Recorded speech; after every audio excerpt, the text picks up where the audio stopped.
Bom dia, prazer estar aqui com vocês de novo nessa manhã, colegas de mesa, de desafios nessa emergência climática que estamos vivendo. Como ambientalista, representante da Fundação SOS Mata Atlântica, nós não podemos deixar de trazer aqui a importância da gestão integrada entre a floresta e a água. A Organização das Nações Unidas declarou que esta é a década da restauração dos ecossistemas.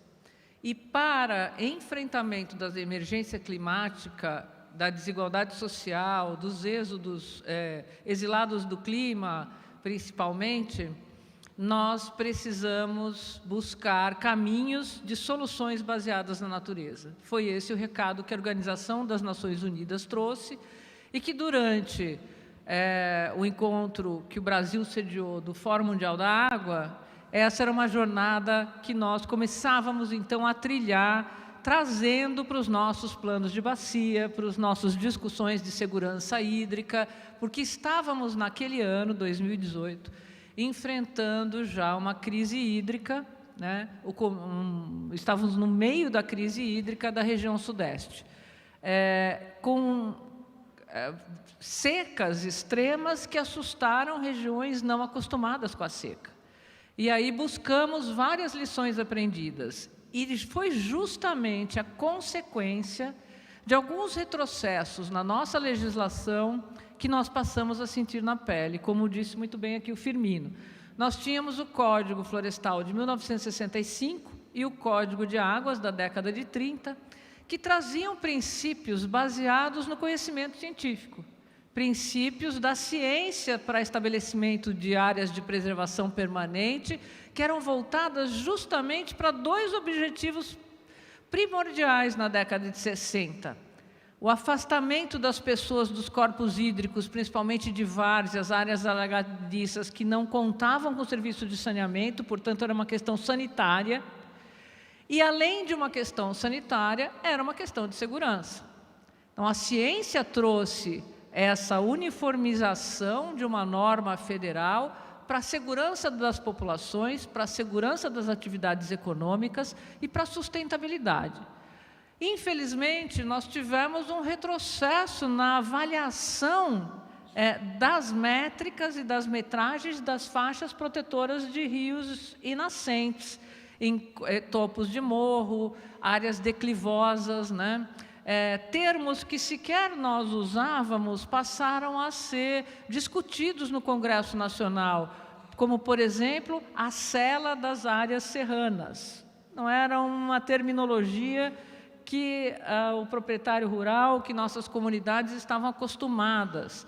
E as áreas de preservação permanente deixaram de ser medidas da área de maior vazão dos rios para a área de vazão média. Com isso, o que aconteceu?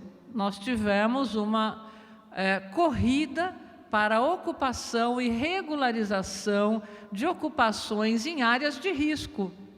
E aí novas tragédias anunciadas, se é que a gente pode ter essa expressão, né? Eram tragédias que nós alertávamos que iriam acontecer num país continental e de grandes diferenças, de biomas extremamente diferentes como o nosso. Depois de apontados os retrocessos e levar para o Supremo Tribunal Federal essa mudança do Código Florestal, apontando ali em audiências públicas a importância das áreas de preservação permanente, conseguimos, por decisão do Supremo Tribunal Federal, manter as áreas de preservação permanente como uma importante norma reguladora e de segurança para o nosso país. Mas, infelizmente, tivemos agora, após todas essas tragédias, que não serviram de lições aprendidas para determinados setores políticos, a mudança novamente no Código Florestal, transferindo a definição das áreas de preservação permanente urbanas para os municípios. Vejam que, aqui para nós, o território para a gestão da água é a bacia hidrográfica.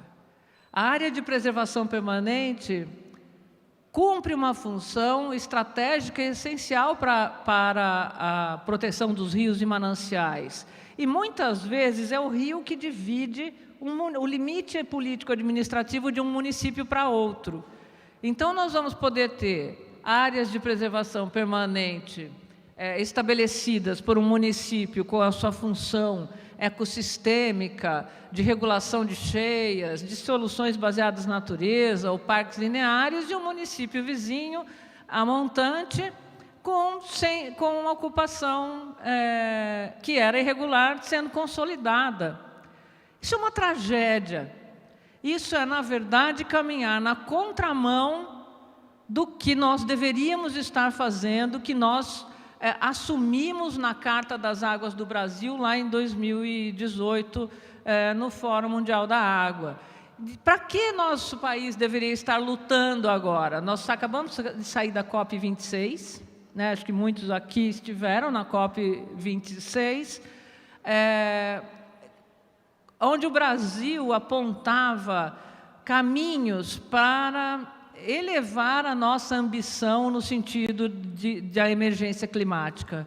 O Brasil é um dos países detentores da maior mega biodiversidade do planeta, de grandes bacias hidrográficas, importantes aquíferos, uma enorme área costeira, que sequer tem proteção, né? O bioma marinho não tem uma lei específica. Aliás, a Mata Atlântica é o único bioma brasileiro que tem uma lei específica de proteção e uso sustentável. Os demais biomas ainda não têm, né? Essa seria uma regulamentação constitucional importante. E qual foi o nosso pacto? Qual foi a solução que o MEP Biomas, né, um coletivo de organizações que monitoram por satélite os biomas brasileiros, que tem o serviço de alerta de desmatamento da Mata Atlântica, nós somos parceiros do INPE, no monitoramento dos remanescentes florestais da Mata Atlântica, e nós levamos para a COP, então, que essa floresta, que empresta uma de suas espécies para dar nome ao nosso país, que é a principal reguladora do clima e das nossas reservas hídricas, que abastecem 70% da população brasileira, chegou a quase o ponto de não retorno, que a gente ouve isso muito sobre a Amazônia, mas a Mata Atlântica chegou a quase ponto de não retorno, a ter somente 7% de seus remanescentes florestais. Hoje nós estamos ali, depois de toda essa jornada, né, de restauração, de esforços da sociedade, de proprietários rurais, de políticas públicas, chegando nos 15% dessa floresta, em algumas medições 20%. Ou seja, estamos avançando na restauração, num trabalho de longo prazo de devolver o verde para essa nossa bandeira, que falta um grande pedaço. E nosso compromisso do Brasil na COP, na Conferência do Clima, desde o Acordo de Paris, era promover a restauração dos nossos ecossistemas, zerar o desmatamento, zerar as queimadas, combater as queimadas e elevar a nossa restauração em 15 milhões de hectares.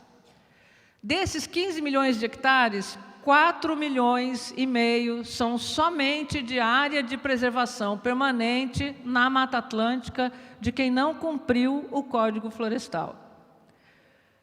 Então, vejam, a restauração da Mata Atlântica, nós estamos aqui buscando soluções, né? A restauração da Mata Atlântica é um apoio para que o Brasil cumpra o Acordo do Clima, é um apoio para que a gente tenha soluções baseadas na natureza nos nossos municípios, no território das microbacias, e para que a gente traga, finalmente, na discussão climática, o olhar integrado como nós tentamos fazer na gestão de recursos hídricos. Em toda essa jornada do clima, a água sempre veio numa discussão de adaptação, sendo que a água é um elemento de paz no mundo, né, é um elemento também de conflito no mundo, é um recurso essencial à vida que a gente não consegue fazer. Então, quem faz, quem produz, quem mantém a água no seu ciclo hidrológico são as florestas. Se a gente tem queimada na Amazônia, tem chuva carregada de reteno com água cinza na Avenida Paulista, que antes da pandemia levou jovens e uma multidão para se manifestar contra as queimadas. Não chove aqui no sul, e chovem temporais de chuvas que matam pessoas e destroem cidades nas áreas que perderam floresta na região sudeste. Mais de 80% das áreas que levaram pessoas a óbito, eu já vou concluir, são áreas que estavam sem cobertura florestal na região serrana do Rio. Então, a floresta cumpre esse importante papel de mantenedora do ciclo hidrológico, e essa gestão integrada que nós temos na nossa política de recursos hídricos, ela tem que ser abraçada para que a gente faça realmente dessa década a década da restauração dos ecossistemas. Esse é o recado que eu queria trazer.